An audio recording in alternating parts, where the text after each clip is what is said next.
Welcome back to another episode of Global Pulse, and this is our second. We're excited to dive into the topic of the day, which is building vocabulary and grammar. And just some background, this is the second episode of the series.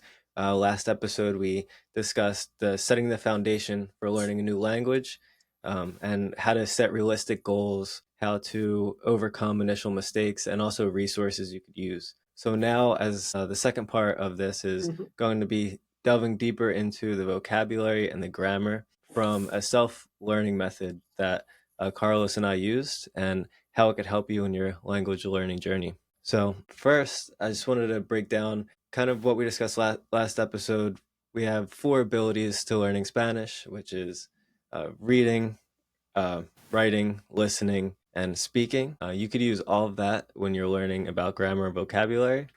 But in particular, we suggest to start out by breaking down what you want to learn about based off of your level at currently and what your goals are. So I guess a good place to start, Carlos, when you were thinking about learning English, what was your level at the time when you really were getting serious about learning English, and what was your primary objective? Like, was it to learn for your job or something else? Yeah, personally, I started from the beginning, so I started from a basic level.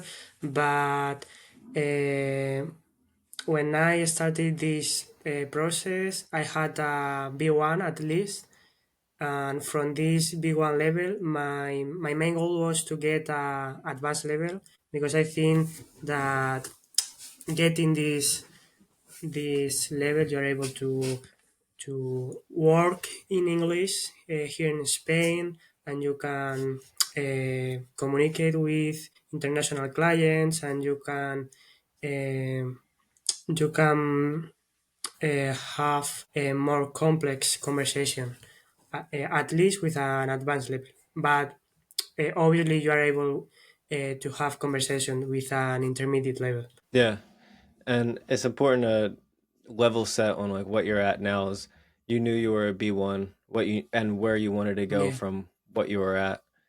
Similar to me, I would say I was more of A2. I had foundational experience from school, so I knew Mhm. like the alphabet and such, and basic words. But I was really an A2 when I started to really get serious about learning Spanish.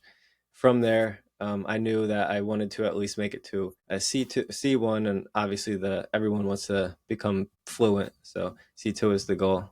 But from there, it's really breaking down the vocabulary you want to learn, and also understanding the foundations of the grammar in the language you want to learn. So English and Spanish, they have different grammars, as well as other languages. It's good to do some research on what those are before you start, and then break down how you want to learn each of the subsections of a language. And I know one of the things that to keep in mind is for vocabulary, where we're going to talk about first out of the two. For vocabulary, there's really only so many words you could memorize in a time. So breaking down how many you want to memorize over time, and building up to your goal is important. Some of the main differences in English and Spanish is the alphabet, or the alphabet is really the same, but it's notable that there's just one extra letter in Spanish and there's in English. There's an ñ. It Yes, I know. has yeah. So once you understand the alphabet's pretty much the same, then you can move on to breaking down how you're going to learn the new words. So um, some of the methods that I used was using flashcards, um, fla- flashcards, also keeping conversations in mind when I had the extra. So whenever I learned something new, using it um, in like my daily life, trying to understand it and internalize it. Was there any methods that you used in particular when you were learning vocabulary? Yeah, at the beginning, I used to work with cards. My favorite method was the repetition. So my goal was to turn all the words I knew from the short short-term memory to the long-term memory. So I try to add um, as all words as possible, and I try to memorize almost daily because I think that's the key. Learning all the vocabulary, but frequently, because otherwise we forget all the words we are learning. So yeah, the key is the constancy we have in learning the vocabulary. If you learn all this vocabulary daily, you are able to use it in your daily conversations. Yeah. Using it frequently is obviously one of the best things you could do. You really have to, just like learning anything, you have to have a deep interest in it and kind of be Yeah. obsessed. So, um, when you're really interested in something, one thing that I did is if I saw a word in Spanish that I didn't know, I would Google Translate it right away, and then I would just think about how I could use it in future sentences and keep a list of the new words that you learn, whether it be through flashcards or just keeping a list in your notes in your phone or something, to make sure that you remember the words that you're learning along the way. Yeah, and that you said is very important to be upset with the language. That way, if you don't know any word, you can translate it at the moment. And now it's very easy to record all these words in your mobile phone, in your translator. Um, and now I think it's really easy to learn the new vocabulary. Yeah, yeah. Um, And just to level set also, you're going to grow your vocabulary over time, but to know what level of Spanish fluency you're at, there's general approximations of how many Yeah. words that you know. So if you're an A1 level, which is a beginner, you typically know around 500 to 600 words in your general vocabulary set. That Yeah. grows, yeah, Yeah, here normally the beginners are not able to have a conversation, and it's normal. Normally they can, yeah, maybe they can have some conversation in restaurants, asking for the food, or in their daily life, but yeah, not very complex conversation. yeah. And this is when you're going to learn the most, right? You're going to learn a lot of words quickly, and then it'll Hmm. plateau over time. Um, but yeah, from there, you're looking at A2, which is more elementary, which is around 1,000 to 1,500 words, intermediate, around 2,300 words, and all the way up to upper intermediate, which is B2, 4,000 to 5,000 words, and then advanced, which is 8,000 words, and then proficient, which is C2, which is 10,000 words or more. Yeah, So too many words. too many words. When you're thinking about your level and how much vocabulary you know, and just to understand, to set goals, it's all about Yeah. learning every single day, becoming at least a certain percent better every single day. Um, and small steps, and then soon you'll make it to the level that you want. The small steps, and um, also progressively, because all these words you mentioned, we are not able to learn all the vocabulary in the short term, so we need time, and it takes time. um, and if we learn this vocabulary bit by bit, progressively, this vocabulary will move to our long-term memory, and we'll be able to use all the vocabulary in our conversations, in our writings. We understand these words often in the readings. So yeah, bit by bit.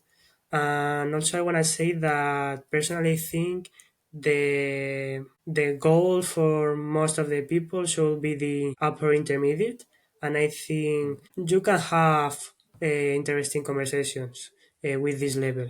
You can talk pretty much about everything, maybe not about very complex conversations, but pretty much all the conversations. That's a really good point because once you get to that level, you have enough knowledge to at least listen to the news or Yeah, listen to basic conversations, you know?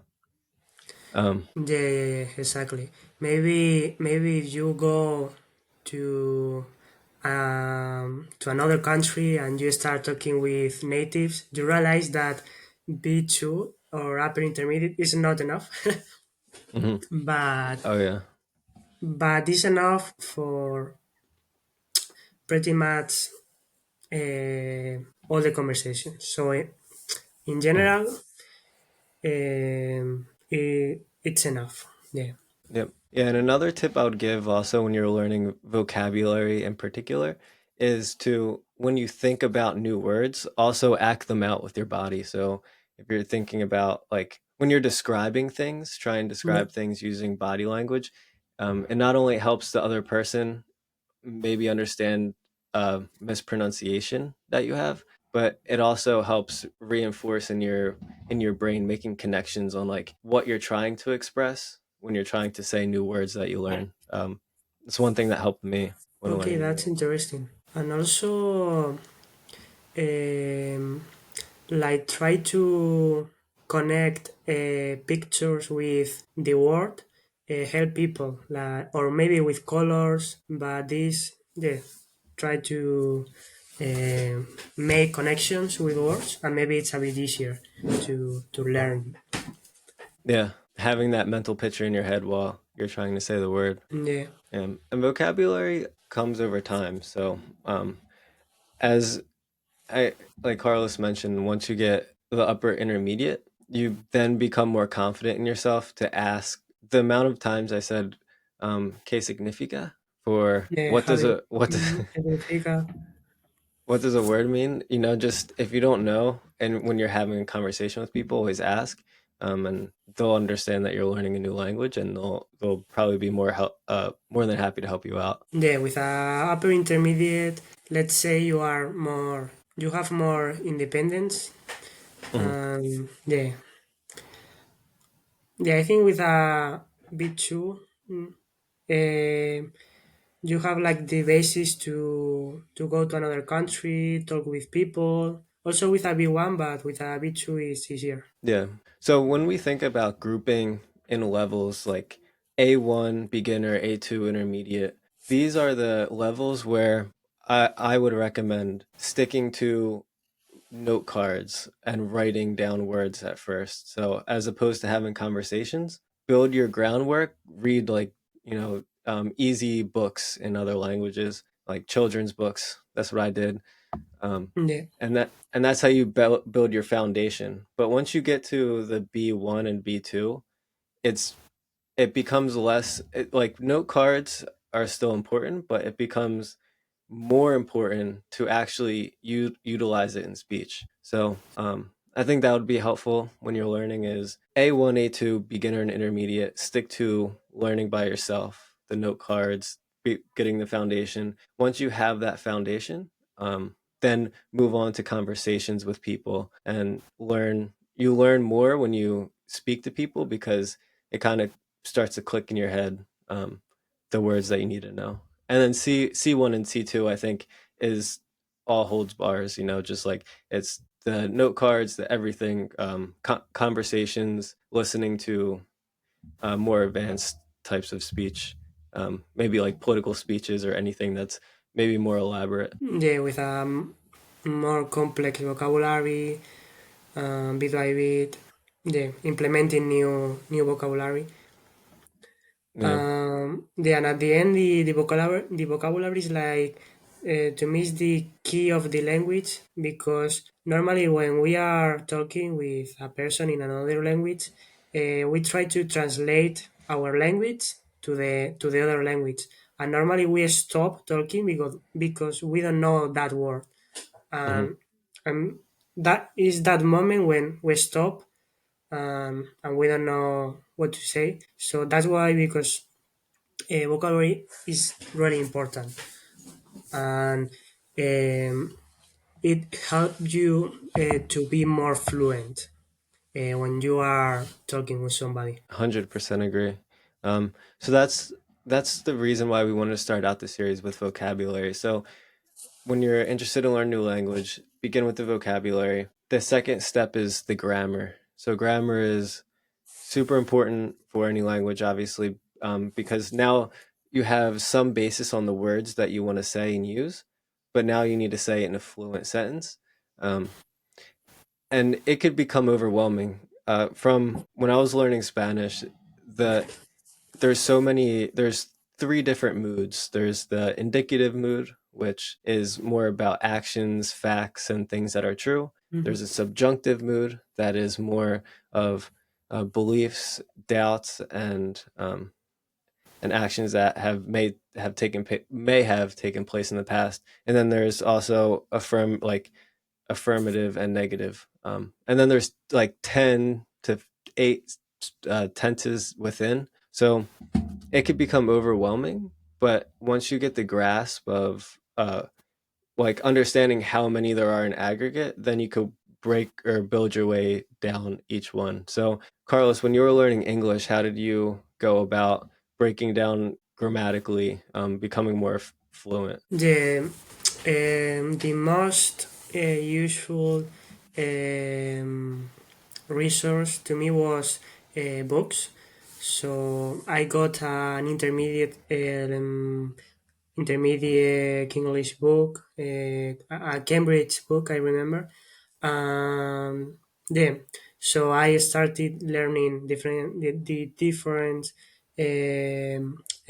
grammar structures of the English language, and bit by bit, trying to do new exercises, and understanding how to connect all the vocabulary, because at the end the grammar help us to connect all the vocabulary we know. Particularly the English grammar is, I think, is easy for a Spanish person, but the most difficult part, I'd say, are the phrasal verbs, because there are too many, and it's kind of difficult to memorize all the phrasal verbs, and also the pronunciation, because in Spanish we pronounce the words as we read them, but in English in some cases it's a bit more difficult and more complex, and normally it takes time to understand this. But yeah, so bit by bit learning all the grammar progressively, and yeah, always learning and adapting this grammar to your level. So normally I recommend, if you have a B1, get a B2, from B1 to B2 book, and if you wanna move to the advanced, get an advanced book from the C1 to the C2. Yeah, it's a good point. It's when you're learning the building blocks of a new language, it's important to have some foundation, which is like textbooks, like Carlos mentioned. Yeah. Like, regardless of what level you're at, they have good guides on breaking down, like at an aggregate, what what a language is composed of. So, as I mentioned previously, like the subjunctive, indicative for Mhm. Spanish, and Carlos mentioned the differences in English. Um, yeah, and you're gonna have there's difficulties in every language you learn. In Spanish, for me, it was also the conjugations. In English, it's we normally use verbs without conjugating them as we do in Spanish, saying like one word and just changing the end of the word in most cases, or sometimes part of the beginning of the word to reference on who the action is being done to. That was the biggest difficulty for me when learning a new language. But having the grammar books and following them, following the textbooks is really important. Yeah, the conjugations are really painful for beginners. Yeah, it's really difficult, and above all from English speakers, because they don't use the conjugations, and it's easier for for us. Yeah. And I think AI and with ChatGPT, it's so much easier now because Well, yeah. previously we used textbooks to learn, and then we could also Google, but Google never really understood completely the questions you were asking because you ask a question and it provides a website that has the answer for you. But with ChatGPT, I use it a lot because I'll form a sentence and then I'll ask if it's correct, and then if it'll provide me the correct if it's wrong, and then explain why it's wrong or right. Um, and it explains it pretty well. So nowadays, I think the biggest and most useful tool, aside from textbooks, is AI, Chat GPT, or any other AI software. I would highly recommend using that. Yeah. You are right. The artificial intelligence is really helpful. Uh, Above all, to learn readings and writings. If you wanna make a writing, the artificial intelligence can correct all the text, explain you the grammar, structures. It can offer you the vocabulary, the vocabulary a native person will use maybe. Hmm. And I'm sure in the future the artificial intelligence will be able to have real conversations with us. Now you can make a conversations, but it's not very natural. Hmm. But any doubt in the future, the artificial intelligence will help a lot of people to learn new languages and with any cost at the end. That's the advantage. Right. Yeah. Um, and another method that I did or I used, but I also used it with AI is I would journal. So doing like a daily journal, or it would maybe be creating a list of what I wanted to buy at the store, or anything that I would write in English.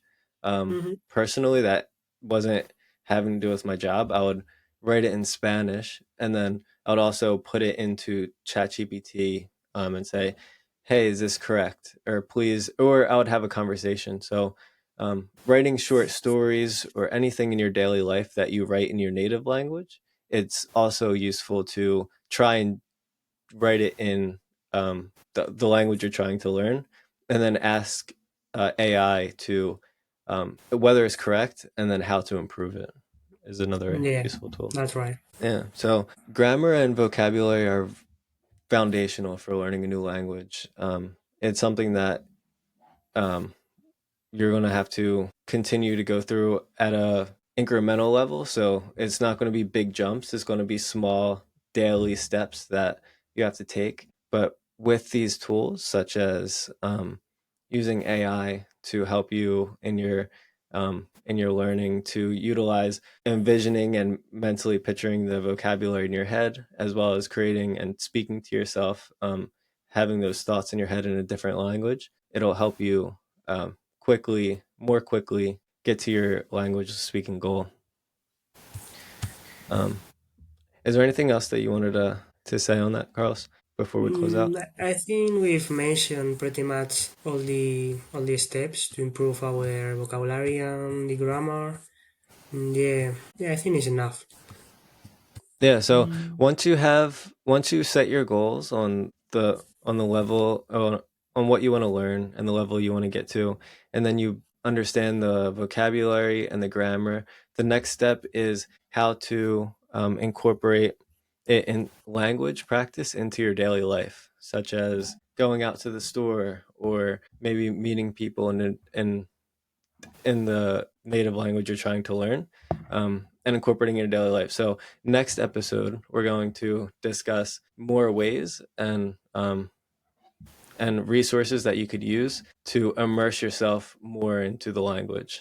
But for yeah, now, yeah, because mm, yeah, at the end that's the main goal for us to be able to have real conversations and to understand people in the other language. So next episode will be really interesting and really useful.